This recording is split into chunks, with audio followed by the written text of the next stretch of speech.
And on this side of the globe, we're taking a live look outside at the State Road 26 bridge over the Wabash, and it looks like, we're looking for it somewhere in there. But look at the wonderful scene. Yeah. And the clouds are moving in. Well, you know, Jamie, we did have that rain earlier this morning. A few isolated scattered showers popped up across the region.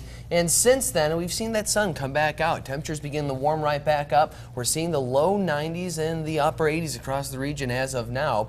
Now, over the next few hours, we are going to be seeing that rain move back in. There's the pedestrian bridge. Mainly clear skies out there. That sun shining across the pedestrian bridge. Temperatures right around 90 degrees. Winds from the southwest at 8 miles per hour. Our average high temperature for this day, 84. So we're already well above that, 6 degrees above that already, and we are only going to warm up from there. Our high temperatures later this afternoon, 98 degrees Lafayette. We'll hit 99 in Burlington, 98 for Peru. But you look further to the south, triple digits for Perrysville and Crawfordsville. And we actually are under a heat advisory. The entire viewing area under a heat advisory. This yellow box is right there until 8 p.m. this evening. Heat indices later this evening can be anywhere from 100 to 105, maybe even above that across the area. This is not an isolated incident. This goes across the entire Midwest, some of the Great Plains as well. You can see a few excessive heat warnings as well. Columbus and Kansas City have those red boxes. Those are your excessive heat warnings. Now, you add those hot temperatures to the storms that we're going to be seeing later today,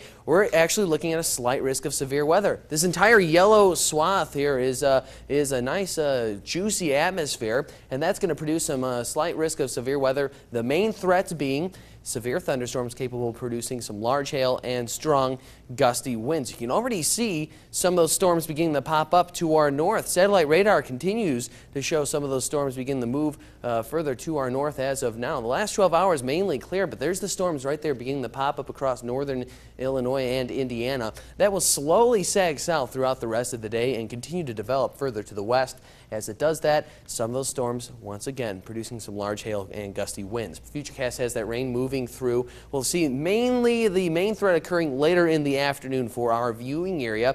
Overnight tonight, we could get a break and catch a little more rainfall, but it's likely that we should stay mainly dry overnight tonight. We'll hit 98 degrees by 5 p.m. Then we'll be seeing our best chance of rainfall. 82 by 10 p.m. We cool all the way down to 71 overnight tonight. Now, by tomorrow, another line of rain is a possibility. The cold front sagging further to the south will actually stall out over central Indiana over the next 24 to 48 hours, and that's going to produce some more rainfall. Slight risk of severe weather. Once again, main threats, large hail, strong gusty winds.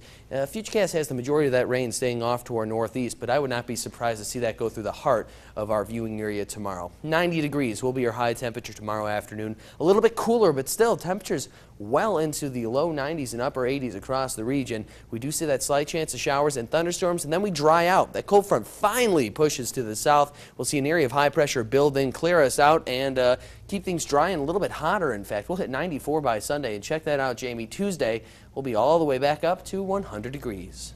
And the heat roller coaster continues. Thanks, Cameron.